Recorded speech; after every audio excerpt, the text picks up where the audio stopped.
Hey everybody, this is Brian back with another episode of Grief to Growth. And today I've got with me Kelvin Chin. And Kelvin has a very interesting and rich background. I'm going to read his bio to give you an idea of who he is. He is a life after life expert, a stress management and meditation teacher. He's a grief recovery specialist. He's the executive director and founder of the Turning Within Meditation and Overcoming the Fear of Death Foundations. He's an internationally recognized meditation teacher, featured in Business Insider, Newsweek, Kaiser Health News, and has taught meditation at West Point and the U.S. Army, including on the DMZ in Korea. Kelvin is also the author of the best-selling Overcoming the Fear of Death through each of the four main belief systems, which is the book we're going to talk about today. And it's a non-religious approach to the four beliefs that underlie all religious and cultural beliefs. He has had many experiences piercing the veil over the last 35 years, communicating with the other side, as we call it, and his past life memories reach back 6,500 years. Kelvin has been meditating for 50 years and has taught meditation for 46 years to thousands of people from age 4 to 94 in over 30 countries. He regularly helps clients with PTSD, anxiety, depression, and sleep disorders, especially those who have lost loved ones or had traumatic spiritual experiences. His technique is easy and effortless with no culture or lifestyle trappings, and offers a solution that helps people live their lives more fully now, giving them a sense of greater control to move forward. He was a featured speaker on opening night at the 2019 IANS conference in King of Prussia, Pennsylvania, and has spoken at the Commonwealth Club in San Francisco, Yale, Dartmouth, and healthcare firms, and is scheduled to speak at the Spirit University Helping Parents Heal Maui, East-West Bookshop, IANS Santa Barbara, IANS South Bay, and IANS Boulders, and others.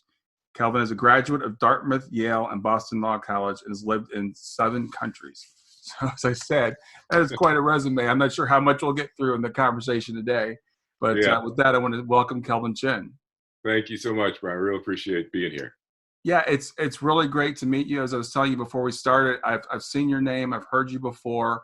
We were introduced by a mutual friend, Lilia, who suggested that I bring you onto the podcast. Yeah. And you were kind enough to send me your book. I'm going to show the book here. It's Overcoming the Fear of Death. Through each of the four main belief systems. And I got this in the mail on Saturday. I thought there's no way I'm going to have time to get it read before our interview on Tuesday. I read it on Sunday. I read the whole thing in the day on Sunday. It's a great book. It's a really easy read. I love the approach that you take.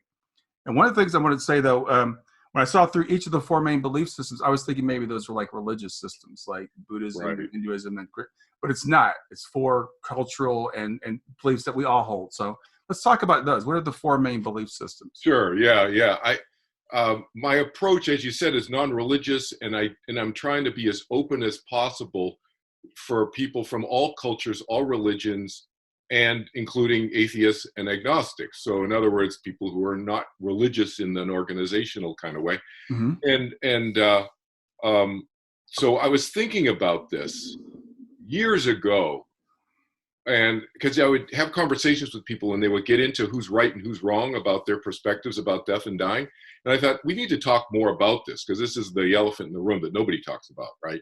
And so how can we talk more about it without getting into stuck in religious and cultural beliefs? So I came up with these four beliefs. So the four beliefs are, the first one is what you could call the scientist's belief. So one life, the brain and the mind or consciousness or spirit or soul, those are all synonymous as far as I'm concerned. The brain and the mind are connected. That's it. When the brain, physical body dies, that's it. The mind shuts off. That's the first belief system. Second belief system is, I call it the fear of continued existence. So that's where people believe that there is going to be some continued existence, and they may define it in different ways depending on religion and philosophy and culture and so forth. But they do believe that the mind will continue in some form. But there's some fears about it, and the fears could be due to all kinds of different reasons. But there's some concern, fear about what may happen after they physically die. Third belief system is also a belief in an afterlife, we'll call it, that the mind does continue after the physical body dies, but there's no fear. So they may even be looking forward to it. Okay? And then the fourth belief system that really exists, out there in the world, in a lot of the world, outside the United States, is the belief in reincarnation, past lives, future lives, the idea that the mind is conscious and can redirect itself into another body and have another lifetime, not as Brian or Kelvin, but as somebody else, whatever, Mm-hmm. take on a Mm-hmm. different physical form. But that something continues that is identifiable about, underlying who Brian is and underlying who Kelvin is. So that's the fourth belief system. And everybody falls somewhere in there, and some people are hybrids. I call them fence sitters, and that's okay. Yeah. I think I'm a little bit this one, a little bit that one, I'm not sure. And that's fine. But I think it's good to kind of think about where you are in that spectrum, and it helps you clarify your thinking. And if you have any fears, I think that's the first step I take with people when I talk with them, to find out where they're at when I'm trying to help them reduce their fears about death and dying. Yeah, the approach you take in the book, I think I really appreciated it, because as you said, you kind of break these categories down, and people can kind of choose where they are, and then you address each one of the categories and what the fears are and whether rational or not. Right. And really the first step is understanding. And you talk about in the book about understanding versus inspiration. Right. So could you talk about that for a while? Well, yeah, I think, because I thought about, what already exists out there, and I didn't want to just say the same old stuff that everybody else already is being helped by. Mm-hmm. And so there is an inspirational approach to helping people. And there's nothing wrong with it. I was just trying to figure out how could I be different and fill in a gap. Mm-hmm. And so the inspirational approach is more like, I'm so sorry about your loss. And you embrace them from an emotional standpoint. There's an emotional, energetic, a genuine connection with the person on that level, etc. And, Mm-hmm. and there's lots of books, and there's lots of workshops, and there's many professional people doing that kind of work with people. So I thought, well, what's missing in here is perhaps a different way of looking at death and dying from an understanding standpoint. And that's what made me think about the four belief systems. And then you kind of get on different perspectives, and you kind of look at it from their perspective, because I have my own belief system, but that's irrelevant with my clients. I'm trying to help them where they are. I'm the guy who try to help them get from point A to point B, not where I am. It's where they are. It's what matters, right? Yeah, like I said, I thought it was great, because you even address the person that says I'm going to cease to exist, right? Because a lot of times, for myself, I try to convince, or not convince, but help people understand that life continues. But maybe I don't believe that. Maybe I believe I just cease to exist. So then the next question is, well, why would you fear that? Which I think is a really interesting thing, right? Why do you fear non-experience? But it's a human thing. Yes. And because fear, what's fear? Fear, let's define it quickly. So fear is the emotion caused by the anticipation of unhappiness. Mm-hmm. Well, if you were like my dad, you read the many stories about my dad. Yeah. The book. I have a lot of stories in the book. So, my dad was the first belief system kind of person. He was a scientist guy, an engineer, and so forth. This is one life. My dad used to say, he always had a cigar hanging out of the side of his mouth. He's like, just stick me in a box, throw the dirt on me, I'm done. That was my dad's famous saying. He would say it all the time. Yeah. I'm done. That's it. But I'm going to live my life. That's it. And you talk like this. And Asian American guy, when he talked like he's like from Brooklyn or something, I don't know, with a Boston accent. Anyway, but the thing is, I never fought him on it. I just said, yeah, that's fine. Just live your life, right?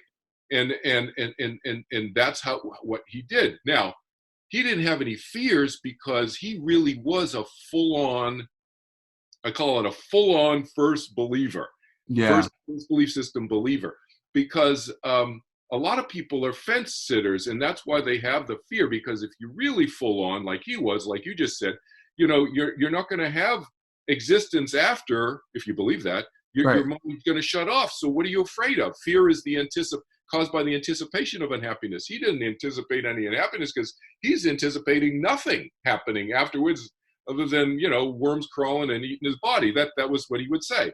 Right. And so no fear. He had no fear. But most people have doubts about that. I think that's a rare person. Yeah. Yes. He was a rare guy in a lot of ways, my dad. Yeah. But most people I run into they say they're the first belief system, but they're really a hybrid. They're like a first, second fence sitter, and it's very, very common. They have some fears. They have the what if. Okay, Mm-hmm. what if I believe the first belief, but what if I'm wrong?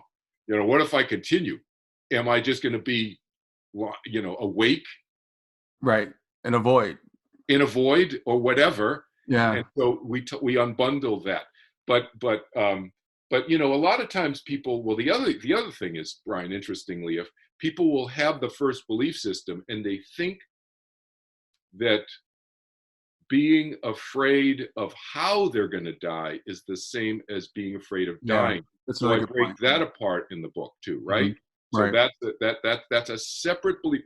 The pain and suffering. Oh, I don't want to die this way. I just want to go quickly, and I have a fear about that. That's a different kind of fear than the fear of death. So we need to sometimes bifurcate and just separate these fears into what they are, because then we can figure out a solution. Mm-hmm. Yeah. And your approach is very um, systematic, so we break ourselves down what category in, and then we look at each one of those categories as to why do we fear. And then you say in the book, the ultimate goal is to help everybody live better in the now, no matter That's it. whatever your belief is. Doesn't matter. You believe in a million, a zillion, a trillion, an infinite number of lifetimes. It does not matter. We are all here now. Let's live with our loved ones and our friends now, fully enjoy our lives as much as possible. Yeah. So as I said, I started reading the book, and I'm like, I haven't read anything like this before. I'm a very rational kind of thinker, I think, and my background's engineering. I like to break things down.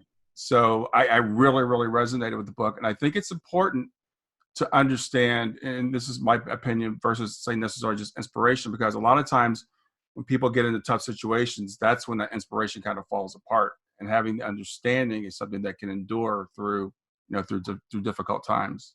Exactly. The inspirational approach is real. It's genuine. It's good.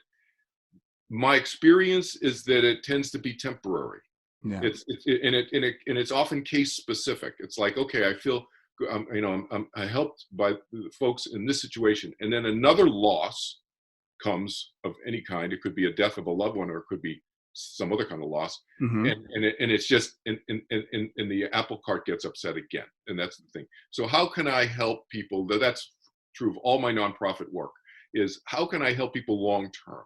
How can I give them tools that empower them as independent beings to help themselves as much as possible? Now, I'm there as a support system to help people, and Mm-hmm. people call me all times a day, text me, whatever, and I'm there. But how my goal is to help them be as independent as possible and freestanding, Yeah. And you talk about in the book like a two-pronged approach. You talk about turning within, and we talk about understanding. We've talked about understanding. So let's talk about your turning within. Yeah. So the turning within refers to finding a way, and each individual, each human being out there may have different ways of doing this. I don't tell them that you got to do it my way. I'm not the one, my way is the highway guy. I'm not that not guy. at all. Yeah. I'm an inclusive guy. So whatever works. I'm a pragmatist, like you are as an engineer. I'm the non-engineer in the family. Everybody else is engineers, like in the clan. So, but pragmatist. So whatever works. I'm the whatever works guy. So, but the turning within generally refers to the concept of going within ourselves somehow to find a way to go within and strengthen ourselves from the inside out. So I call it the inside out approach, because we live in a world with so much the outside in approach. It's like, oh, how can I figure all of this outside here to make me feel better inside? And that's only a temporary fix, because if we are still feeling not fully secure and stable and confident, and whatever word you want to say, inside, the external stuff is always going to change, and it's not going to be there all the time. Whether it's the really great job, I love my job. I'm not saying not love your job, but looking at that as your only form of inner stability is not going to work. And so we're so externally oriented, money, cars, whatever, all of that. So turning within means go within, find out who we are inside, connect with that in an easy, effortless way that is non-content oriented. Because again, external is all content oriented. So when I talk about turning within, I don't necessarily mean therapy. Therapy is a form of turning within, but it's still content oriented. And it's good. I refer people to therapists and they refer people to me. So there's nothing wrong with it. It's just, as a distinction, it's different from what I'm talking about. Turning within. So I teach a meditation technique that I call turning within meditation. And it's a very easy process to turn within, connect with oneself, turn on the opposite of the fight or flight switch, which balances out all that brain chemistry, extra cortisol, extra adrenaline, lactic acid, and 40 to 60 other hormones and chemicals that get out of whack when we have the fight or flight too much. Right. So this turns on the parasympathetic nervous system for those people who know what the medical term is. And so it automatically turns that on. People get balanced, and it expands the conscious capacity of the mind also as a side effect. Well, that's great, because then I feel more secure, not just inside from a brain chemistry standpoint, but from a mental, emotional standpoint, more inner confidence, more inner stability, et cetera, more strength. I love the way you described that in the book, and I hadn't heard described that way before. So the turning within, the way I interpret what you said, it kind of builds the capacity for the understanding. So these two things kind of work hand in hand. If you do just one, just turning within, you're not really strengthening your mind and building that capacity. If you only do the understanding work, you're not really getting that grounding that you need. Yeah, exactly. So the visual image that I give people sometimes in my talks, it's kind of like we have a container of knowledge, and then we have the knowledge, the content. Yeah. So the container is who we are, right? Our mind, our consciousness, our spirit, our soul, whatever you want. Awareness. People use different words for the same thing. I use the word mind because it tends to be less culturally, loaded. So the mind, we can expand the mind, the conscious container. This is our container, right? And we can expand that outside of what we think this limited little thing our mind is. That's what I teach. That's what I encourage people to find a way to do. And then the understanding is the content, is the knowledge. Then the content goes in much easier because the container's bigger. And you can navigate that knowledge easier because the mind, the container is bigger, therefore more relaxed, et cetera, can reorganize the thinking easier. Yeah, I love that. And there's one of the things in your book that you wrote about that I really loved also. You talked about when your mother passed and your meditation, you said, just became crying sometimes. Right. I work with a lot of grieving parents, and I work with people that say, I just can't quiet my mind. I can't get there. I can't meditate. I just can't do it. Yes. Even in my classes where I teach a specific eyes closed technique. People do it 10, 15 minutes twice a day. That's it. Doesn't take long to do. And it's very easy. But even in that class, I tell people first that after I walk them through the step-by-step instructions the first day, the second day of the class, I'm telling people, do not define your meditation based on the technique that I just taught you. Yes, the technique is valuable. It helps us get from point A to point B. But what I'm teaching you is a technique that allows you to let go. Let go of what? Let go of our emotional baggage, the overload, our imbalanced brain chemistry, allows to let go and expand our conscious capacity of our mind. That's what it's all about. So in your example, my example that you're citing from the book, when my mom died, I had already been meditating. I was an experienced meditator. I'd already been meditating for 12 years. I was an experienced teacher of meditation. I'd always been teaching for 9 years. I'd already taught 1,000 people to meditate before I was 30 years old. My mom died, and it blew me away because she was gone so quickly. It was not quite the same as her getting hit by a car, but it was almost like that because the cancer was so developed and she was asymptomatic right up to the end, boom, and then she was gone. So we had no clue. And then I was so close to my mom, I would sit and cry in my meditation. And there's nothing wrong with that. And I tell my students this, I've been telling my students this since 1982, redefine that. That was my meditation.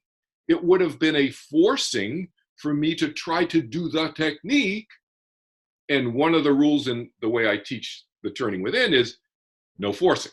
So I would have had to violate the first rule in order to, quote unquote, do that technique. So I said, no, I said this to myself. I had an epiphany back in 1982. I didn't say this before when I was teaching before 1982. Right. I said to myself, Kel, that's your meditation. And Yeah. I would get up afterwards. I was still sad that my mom died, but I felt 50 pounds lighter. Yeah. A guy that I've taken I study Buddhism from, and I'm not a Buddhist, but I've studied it.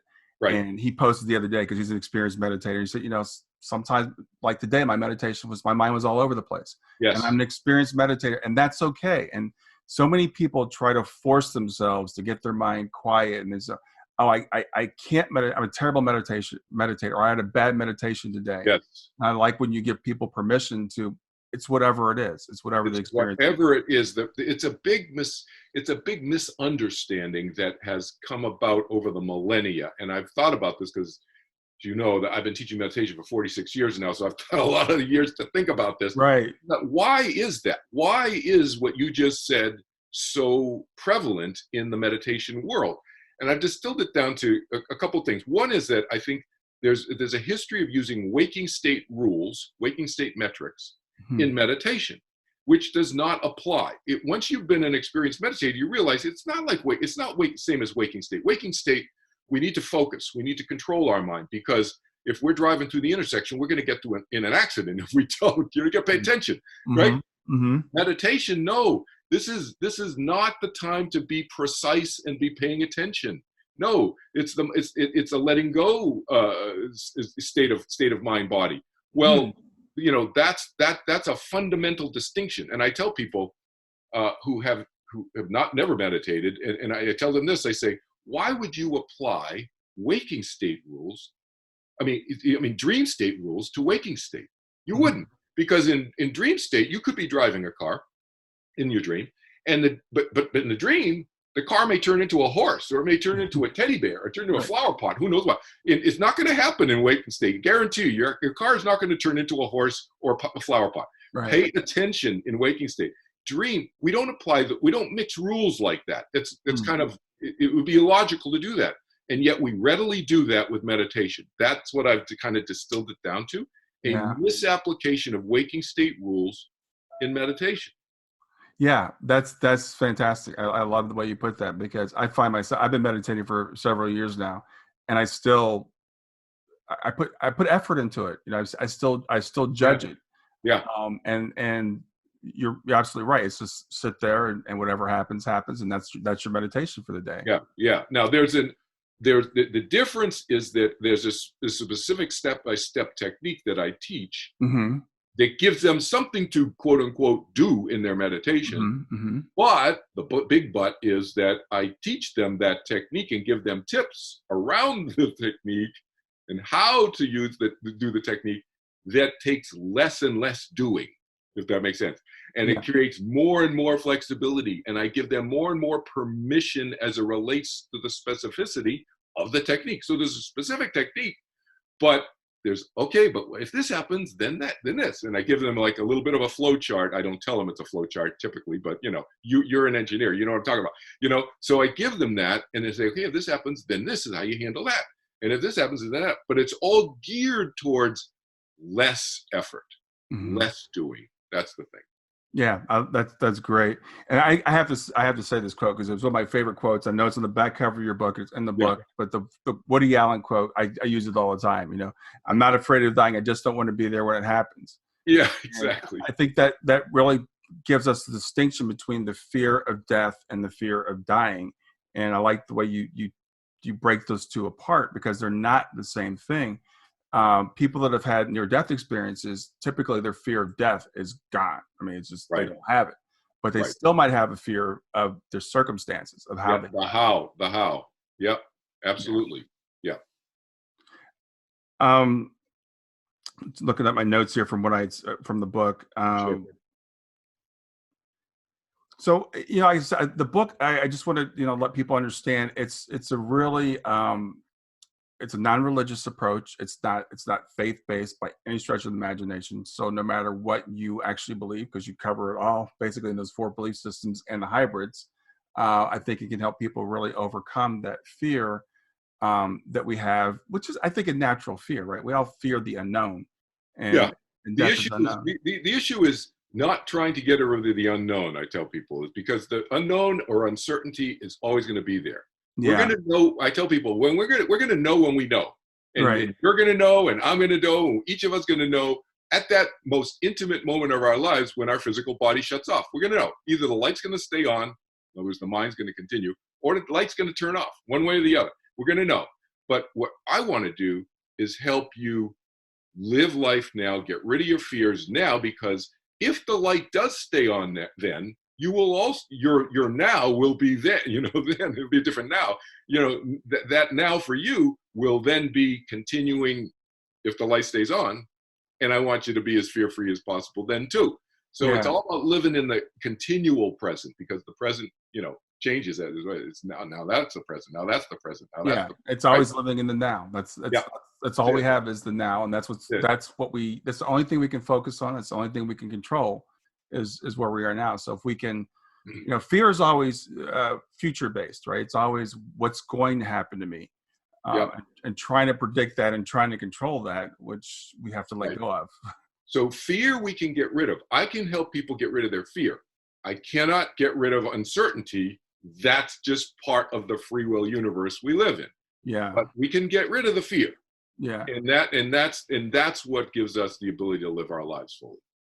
So we've covered the book, and I think it's really great. We've covered all the different belief systems. I want to talk about your belief systems now, because Sure. so how did you get started in connecting with the other side? Connecting with the other side. So I think the fundamental thing for me was really the turning within, the meditation that I learned back when I was a teenager. And I had an NDE when I was 20 years old, but I almost drowned. But I think that uh, will to come back into my body and continue swimming back in when I was pulled 2 miles out by a rip current off Hmm. of La Jolla, near UCSD. That the will was very fundamentally, I think, based on the fact that I'd been meditating for several years before, because the fact that I was, in a sense, out of body was Hmm. not a new experience for me, in a sense, Hmm. because I had those meditation experience. So I knew what to do. I knew that I had a choice also. And so a lot of people who have NDEs, that's the first experience they've ever had, really, where their mind body is really separate. Yeah. Yeah. So I already had many experiences like that before. So it wasn't a new thing for me. So I thought, so I felt much more in control, and I willed myself back. I just make a choice, and boom, and then back. That was the first couple of things that kind of impacted me. And then in my mid-20s, I started remembering past lives, and I'm not a spiritual book reader. I never read any spiritual books. I learned meditation only because I was stressed out. I was Hmm. just max stressed out, and that's why I learned. Hmm. So it wasn't into spiritual stuff, but just all of a sudden started remembering stuff. And then on the communication with the other side happened about another 10 years later in the mid 80s. So it's been going on for a long time. So it's very seamless now. It's just, communicating with you is like, I have, it's like, it's no big deal. And yeah. So So for you, I've had a you lot of started off doing experiences. That's meditation as a stress relief, as a secular thing, I'd say, and it. then you kind of developed into the spiritual connection. Is that correct? Yeah, yeah. I totally learned solely because I was stressed out. I was really stressed out in college, and but then it had all these ancillary side effects. The meditation. I'm like, whoa, my mind feels like incredibly huge. What's that about? Like, Yeah. so I started having these other, what people refer to as spiritual experiences, but it was a complete surprise to me. And then the memories that go back now 6,000 years and stuff, that started opening up in my mid-20s, completely spontaneously, completely out of nowhere, just lying, resting, and TV screen went on, and then boom. Yeah. Same thing with the communications from the other side. completely spontaneous. I wasn't looking for it. And then archangels, angels, and others and so forth, you know. So this is just a regular thing for you now. Is that right? Yeah, yeah. It's like, yeah, it's just, you know, it's just a regular thing. It's like I don't know. I guess the doorway between the here and the there is not so. It's just more seamless now. It's Yeah. just a normal thing, and so I have a normal relationship, I guess, with the other side. Yeah, Yeah. but Well, I'm fully here is the thing. I am all about living in the I'm not into like. There's a lot of folks who out there who I run into from time to time who are like can't wait to get to this. It's like it's an escape thing. They feel like I'm finally going to get where I really want to be. I don't feel that. I feel like now that I have so much experience with the other side and obviously this side, hmm I feel fully immersed in the here and the now, in my body, enjoying life here with who I'm with. hmm And I am sometimes on the other side enjoying conversations, but they can wait. I'm here with you right now, Yeah. Well, that's a Yeah. great way to be. I think that's a fantastic way to be, and I think that that might be another byproduct of not having the fear of what is going to happen, and to really fully understand, who you are and your purpose for being here. I think a lot of people are lost. It's like, why am I here? Who Yeah. am I? What am I doing? Yeah. And then we find out about this other side. It's like, yeah, that sounds a lot better. Yeah, exactly. Yeah, yeah, yeah, yeah. I always say, as compared to what? So you're right. If people are feeling lost here, then they feel like well, it's the grass is greener thing. It's always feels like they think it's greener. Maybe it will be. Maybe it won't be. You just But we always we have that grass is greener kind of tendency. Yeah. So, what do you think the purpose is? Why are we here? I think that it depends on the person, and I think the purpose of why we're here is to enjoy life. That's my view of it. Mm, Now, I may choose to have a certain purpose in the way Kelvin Chin lives his life and so forth, and I've not always done this work that I'm doing now. I had a family of 2 children. It was four of us and so forth, and raising a family and all of that. I was in corporate America and legal work and so forth for decades, etc. But I've always had an underlying emotional need, I guess, emotional drive to help other people. So mm, even in those settings, when I was doing corporate work and legal work and so forth, I always, funneled my energy through that through that filter, so to speak, mhm, that prism of helping other people, and I did it in a way of as high integrity as humanly possible at the moment. mhm. And so that's the way I have chosen to live my life. So purpose, there's all kinds of purpose you could draw from that, right? But how we manifest that is very individual, up to that individual person. Sure. And so it really doesn't matter what, to me, I don't think, it matters what a person does, where they are on the social, economic, I don't know what you want to call it, but, status food chain, right? Sure. Yeah. It doesn't matter to me. We as a human species, I think, spend way too much time on the what and not enough on the how. Yeah. It's the what's your title? Where do your kids go to school? How much money do you make? Where are you in that social economic status food chain? That's all what stuff. To me, it's the how.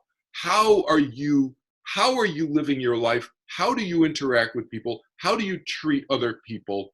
That's to me where the rubber meets the road, because I help people die too, literally die. Like I'm at their deathbed, right? Mhm. And people do, it's not like, oh, did you get that Ford 150 Yeah. truck with the the rear end that goes down by itself and whatever, all that stuff. It's like, who cares about that when you are dying at your last moments? It's really who have you impacted? Where's your loved ones? Are they there? what kind of life have you lived? That's what flashes through most people's minds. It's the how. But Right. we get so caught up in the consumer of the what, you know? Yeah. Yeah. I think that's an excellent point. So the purpose to me is, if you want to call it that, I mean, purpose of life is how we live it. Yeah, It's well, I think it's interesting because you say it's to enjoy a life but yeah, a lot of people are not enjoying this life right. in terms of human perspective, right? In terms of what's happening to us right here and right now, and there's a lot of pain and suffering in the world. So people are like, why am I going through this? What is the purpose of this pain? So I Yeah, think those are questions that we naturally have. yeah, yeah. I think those are tough questions, because when people are in a survival mode, then you are in survival mode. I've been there. Look, I've been laid off 5 times since I was 50 years old, Mm, trying to raise a family. But company gets sold, a merger happens. yeah. Oh, all of us are out the door because the company that's 5 times bigger than us, they already got two of me. Right. Right. Whatever. Exactly. Hmm. So that's tough when you are in survival mode. I totally get it. You are in hunkered down, you're in the foxhole, and you are trying to figure out how to get from today to tomorrow. That's it. Or from this moment to the next moment in some Right. cases. Right. Right. And so, that's not a time to me, and that's not a time for big time reflection. Yeah. That's a time for surviving, and for me at that moment, that was my need to be, that was my now. you Yeah.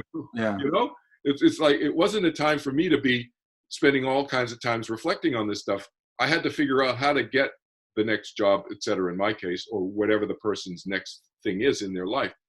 And so that's tough. And when you're in that kind of pain, whether it's emotional, physical, or financial, doesn't matter, it's pain. And we need to deal with that. So I think to the turning within point, that's what gave me the strength to kind of move on and not just curl up in a ball. Hmm. Because 50, 55, again, I don't can't remember how old I was, 58, whatever, 60 again, or whatever, it happened again. Really, another company got sold, come on. Yeah. Like, but it happens. And it usually doesn't happen 5 times to people when they're 50, but it happened to me 5 times.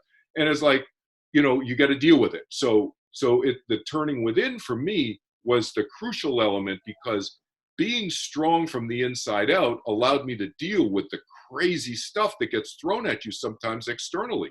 And nobody can predict that sometimes. Right. Right.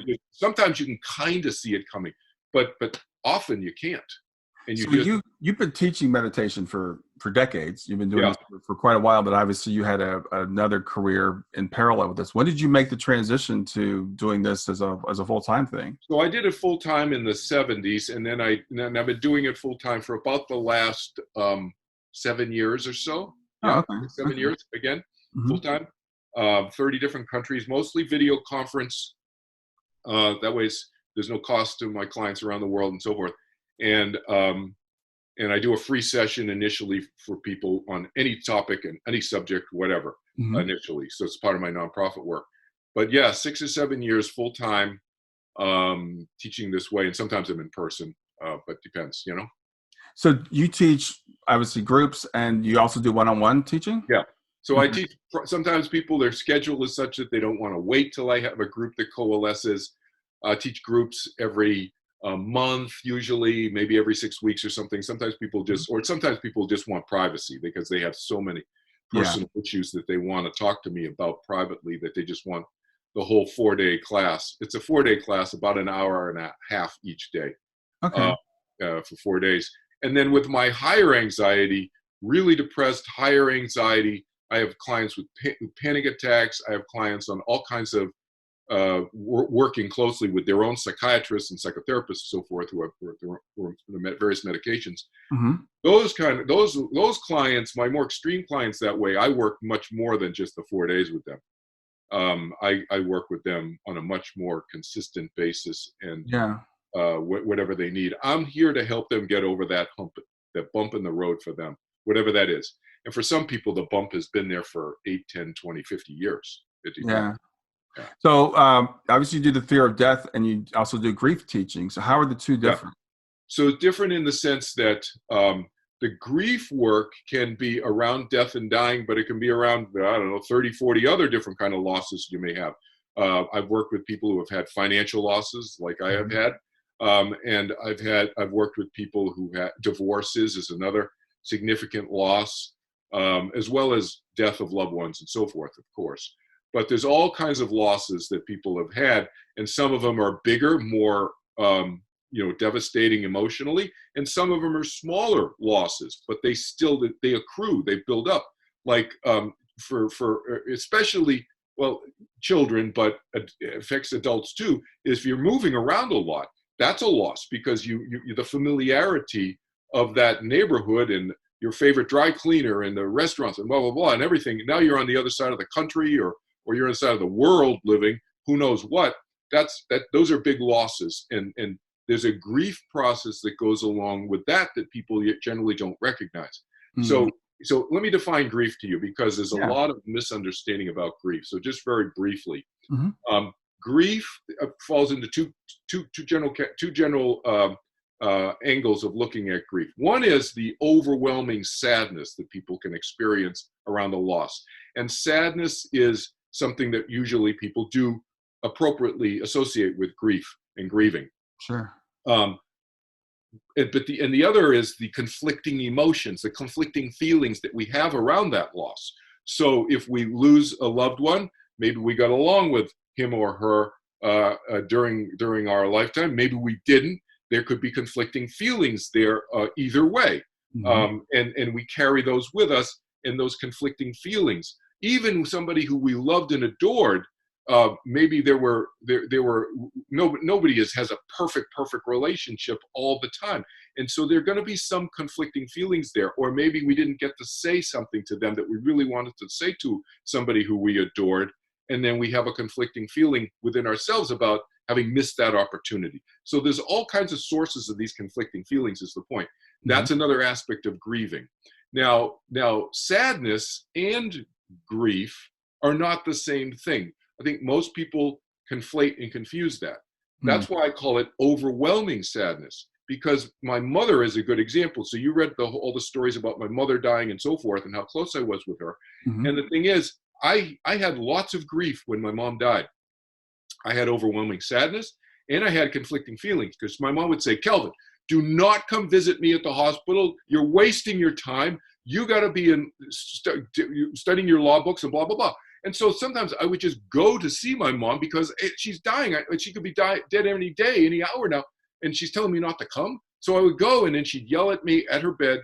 I'd be at her bedside. I'd bring my books. She'd say, "Go down to the chapel and go down there and study in the hospital." Wow. And so when then she dies, and I'm thinking, should I have not listened to her? Should I have gone there more often? All that, conflicting feelings, right? Sure. But I don't have that anymore. I've moved through that. I've recovered through that. And there's a process that I take people through. But the sadness is no longer overwhelming. So it's not sadness per se. That's a mistake people make. They think, "Oh, you'll get over the sadness." No, I am still sad. You see me in front of, you may have seen on my website videos of me giving lectures to 200-300 people, talking a story about my mom, and I'll get choked up in front of 200 people. I'm still sad years later, 30-something years later. But it's the overwhelming. I'm not overwhelmed by the experience of the sadness anymore. That's the distinction. Yeah, that's a great point, because I think some people, before they go through grief, they think, okay, I've heard people ask me, "When's it going to be over? Right. When will I be finished with the grief?" Right. And it's like, right. You're probably not going to get over the sadness. You're not going to get over the sadness, but the grief. That's why the distinction between sadness and grief is important, because another reason why it's important is people think, "Oh, if I'm not sad, then I've forgotten about them. I'm not honoring my memory of the person I love." No, it's not about that. The sadness continues.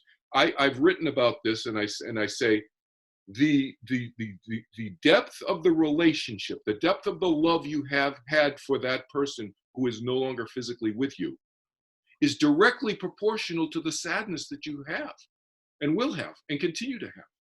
So the more the deeper that love, the more sad you're always going to be. But are you overwhelmed by it? Yeah. Do you lose yourself? That's what I mean by overwhelmed. Do you Right. lose who you Right. are in that sadness? That's what I mean. That's not good. And that's what I help people with. So one of the questions you had when we were doing the prep for the interview, you said to ask about the structure of the afterlife. So I'm curious to know, what is the structure of the afterlife? So there's a different structure in the afterlife. It's Mm-hmm. we've heard many stories from people who've been there and come back. It's over, Yeah. and there absolutely is a different structure than here. It's non-physical, etc. But it's not completely, totally non-physical. Yes, don't have physical bodies, fluids going through, and all that. But there's energy there. It's made up of energy, and so there's energy structure to it. So I call that structure, Mm-hmm. because from a physics standpoint, it's still structural in a sense from an energetic standpoint. So that we have an identifiable energy pattern. For example, if I saw you on the other side, you could choose to show me a visual of how I see you right now. Oh, Brian, that's right. I remember you. I Yeah. thought I recognized your energy pattern, but now you're right. And then you can get rid of the face, the energy face sort of, and it's kind of like a mask almost. You could throw Interesting. up there to show somebody. But there's an identifiable energy pattern that we all each carry with us to the other side, so we're recognizable to each other. So there is a structure, Mm-hmm. and there's no punishment on the other side. Nobody gets punished. There's no structure to punishment, so people should relax about that. There's basically, it's what you want to do. It's kind of like R&R, rest and relaxation. It's vacation time to rejuvenate. And if you want to come back, you can come back. If you don't, you can hang. I've hung out there for a couple hundred Earth years. Now, time is different on the other side too. So here's another point. People often will come back and they say, it's timeless. There's no time over there. Time stood still or whatever, there's no time. Mm-hmm. That's a conflation, because there is time on the other side, but it's just it's so different from our experience of time on Earth that I can understand why people would confuse that and think, oh, it's time. But again, this is where my meditation experience, I think, has helped, because before I started having these experiences on the other side, I'd already meditated a whole bunch. And so, and as you know, sometimes in meditation, your experience of time is very not the same as waking state. Let's just say. Mm-hmm. Okay.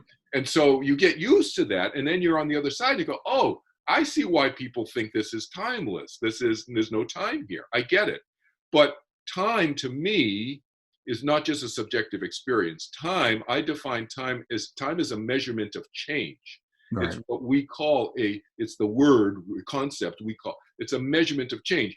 Is there still change occurring on the other side? So talk about structure. Yeah, there's still change. It's just very different than the change that the timing of change on this side is very different from the timing of change on the other side. But there's still change, because there's change exists when there is identifiable individuality. So in other words, there's still time is a measurement of change. Change exists if there is individuality. My experience is we are still individual personalities on the other side, and there's identifiable ones, and there's dead ones, and there's some angels who have never incarnated as humans before, but yet they're identifiable as individual energy patterns and so forth.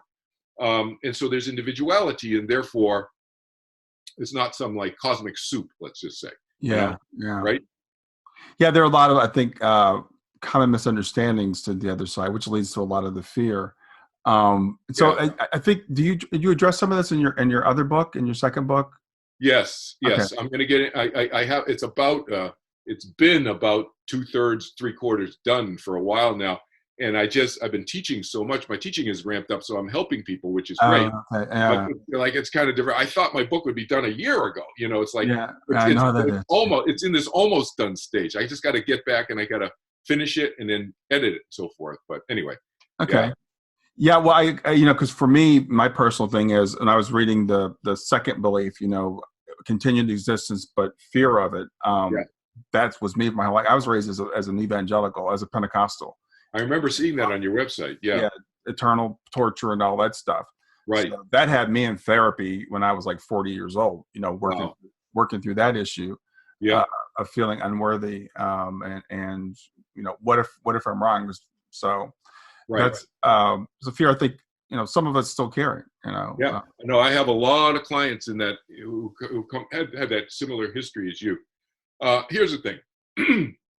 Couple quick things on this because I know we're getting close to the end, but the hour. But um, if there is a God, so I'll just say if, because as you know, I take the approach of there may Yeah. be agnostics, atheists, or whatever. Hmm. So if there is a God, um, I say God knows. God, we have to agree. I think everybody would agree that God is at least as smart as human beings. I would hope that he or she or it is a lot smarter than human beings, but at least as smart as human beings. Well, human beings already know that punishment does not change behavior. We already know that from hundreds, thousands of studies, sociological, psychological studies, right? It does not change. Pure punishment without anything else does not change behavior. So why would God do that? He knows that he's not going to do that. So why else would God do that? Okay, if the other argument is he or she is a vengeful God. Yeah. Well, okay, I'll give you that. That's a possibility. I'm a person of all possibilities in terms of the discussion. Sure. I'll give you that. Well, then that's somebody I ain't going to follow. I'm Right. not. I'm not into a vengeful God. Now you can be, and that's okay. That's fine. I'm not trying here to change your beliefs, but but my belief is that if there is a God, God is all loving, et cetera, and would not and is at least as smart as human beings. Therefore, wouldn't be punishing people. The punishment makes no sense. So plus, I've been on the other side, but I can't speak to that because that's my experience. Sure. So I use a more logical, rational approach talking Sure. to people because Yeah. it's not their experience. They haven't been on the other side like I have. So it makes no logical sense for them for there to be a structural place of punishment. Well, yeah, I had this argument with someone just the other day because I came out of that, and she's like, "Well, if you're a parent, you discipline your child." I was like, "Eternal punishment is not discipline. Yes, that's a Punishment has different no thing. point." No, that's different. You talk about behavior modification with consequences. That is a different thing than eternal punishment and damnation and whatever, however you want to articulate it from that perspective. Yeah, that's different. Yeah, and that's why I say that. Actually, that's why I weave in. You hear how I said it. I say pure punishment Hmm. without anything else. That's what I'm saying that you can have consequences and you can discipline somebody, whether it's a child or an adult, it doesn't matter. You can Right. discipline somebody and hold them to consequences of their actions Sure. in order Sure. to help maybe change their behavior, but it can't just be purely locking them up, Yeah. because recidivism is I had just given this talk, and I was attending a talk by the Los Angeles County District Attorney, and she just happened to be citing the statistics on recidivism, how quickly people are back in jail, and it was like 60% are back within 6 months, and then either 1/3 or 2/3, I can't remember, but a big percentage of those 60% are back within 3 weeks. Yeah. Yeah. So it's like they're in jail for 3 weeks. It's like, it's purely locking people up. Now, if you lock them up and then you give them skill sets and you train them and you give them and you teach them to meditate, for example. Right. You Hmm. teach them to deal with their stress. You teach them some skills to get a job when they get out of prison.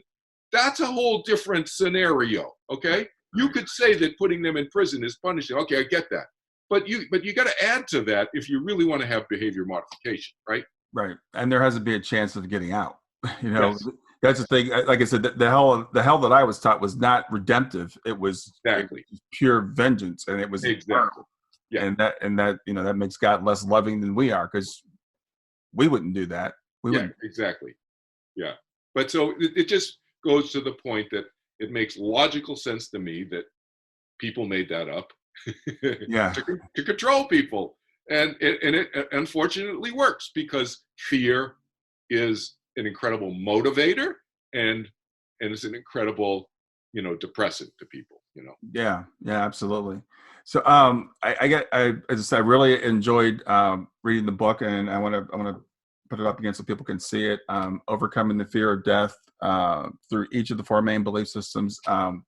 As I was reading, I was like, I wish I had written this book, because it was really, I was like, this is great. This is exactly, that's kind of the way I think. I think it's a very rational approach, but I think that could be beneficial to people who are dealing with this fear and don't even know what the fear even is, right? And Yeah. I tell a lot of stories in there about people who have communicated with loved ones on mhm. the other side. And not just my stories, but I have other people's stories. In fact, most of the stories are not my stories. I tell more of my stories in the lectures that I give, but in my book, I didn't want the book to be about me. So it was a lot of more stories about other people's stories, communicating with people on the other side, etc. Another quick thing I want to throw in, just while I'm thinking about, Mhm. there is a story in there that you read about no smoking in heaven. It's called, the segment is called No Smoking in Yeah. Heaven. Mhm. And that one, it came to me, I'll just do the quick version for the audience. But the reason I want to tell this is because of death by suicide. I did not know how he died. He's a brother of a friend of mine. I didn't know when he died, where he lived. I didn't know how he died. And he came to me, I called. I told my friend Nancy, your brother came to me, and he told me, no, there's no smoking here, and I didn't know what that was about. He gave me a personal message for her, but there's like two random things: no smoking here, and he showed me a picture, a visual, like a video recording of him and you walking out of a San Diego nightclub off of Hotel Circle, off of Route 8 in San Diego, and you were laughing, and it was nighttime in the parking lot, and it was lit up, and you were laughing. That's all I know. And I had no idea why. And she said, oh, he hated cigarette smoke. In the 1980s, he'd go around before non-smoking sections. He'd tell people to stop smoking in bars and everywhere and piss people off. And she said, the last time she started crying. She said, the last time I saw him alive before he killed himself by suicide 2 weeks later was I flew to San Diego, where he lived. I didn't know where he lived. And to visit him, and we went to a nightclub off of Route 8, Hotel Circle, and he sang karaoke and got a standing ovation. I'm getting chills telling you this right now. He got a standing ovation, and they were laughing about it walking out. Yeah, that's wild. That's the last time she saw him alive. That is wild. And it's funny you tell that story, because I was just talking with someone earlier today, and her son passed by suicide. Yes. And she said she's only seen him a few times, and one time she saw him sitting in a recliner in her house, Yeah. smoking. And she's like, "What are you doing smoking?" And he goes, "It's not real." And it's just crazy that you just told that story, because literally this was like an hour ago that Yeah. just told me that story. Right. Yeah. You can do whatever you want. That's the other structure on the outside. You can do whatever you want. Yeah. You don't have a physical body to worry about. Right. You can smoke whatever. It's not going to have a physical issue with your lungs. Yeah. But it took him 16 years. This is another message for your audience. It took him 16 years to communicate with his sister. And the suicide note was that she found later in a closet that she had thought she threw away because she didn't want to read it again. But she found it later, after I told her this experience. She found it, and it said, I'm going to get to you as soon as I can. I'm going to tell you, I'm okay. Yeah. And it took 16 Earth years. And that's another point about how time is different on the other side. And again, Yes. for a lot of my audience, we have children who have transitioned, and so people will be impatient. Yes. And we think, well, why haven't they gotten to me? It's been 6 months. It's been Yes. 2 years. It's been whatever. Yes. And what I've been told is time just passes differently there. And the other thing is, a lot of people ask, are they missing us? Do they miss us the way we miss them? And my understanding is they don't miss us the way we miss them, because for them, it's like that. Yep. We'll be there soon. Yes, we'll be there soon. But they do miss us. They do miss us, but not in the same way that we miss them, as I think Right. to say it. Mhm. Right? Yeah. It's not agnostic missing. But there's genuine missing. But it's not the same, because, like you say, their experience when they go to the other side, they go, "Wow, I'm still alive. Right. I'm just in different form."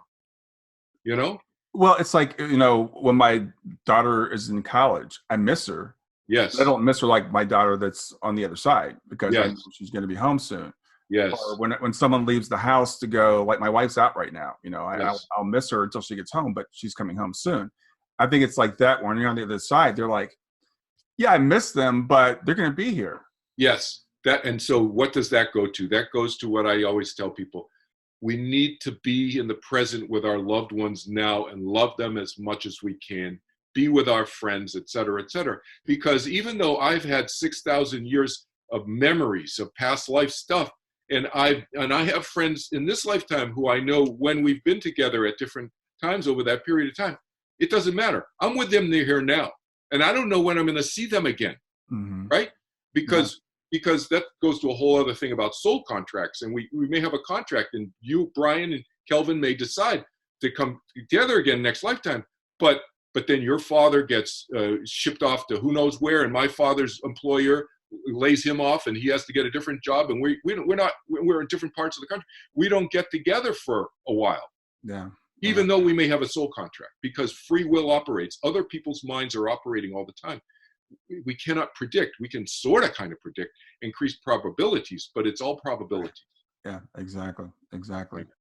Well, I want to give people how to reach you. I know your websites are www.kelvinchin, that's KELVIN, chin.org, CHIN, and www.turningwithin.org.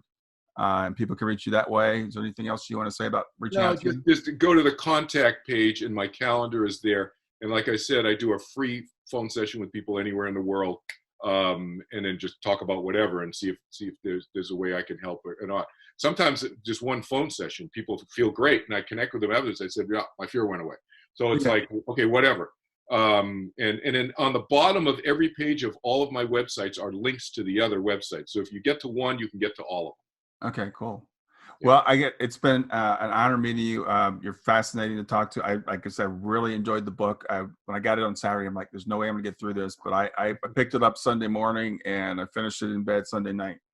That's awesome, Brian. Great. Thanks for having me. It's great to talk to you. Yeah, good talking to you. Yeah. Hey, thanks for watching. Before you leave, I'd like to just remind you, you can always find me at www.grieftogrowth.com. That's grief, numeral 2, growth.com. And you can schedule a free half-hour consultation if you'd like. Also, before you leave, please click on the like button here, click on subscribe, and click on the bell. By clicking like, YouTube will show the video to more people. And by subscribing and clicking the bell, you'll be notified when I release new material. Thanks for watching and have a great day.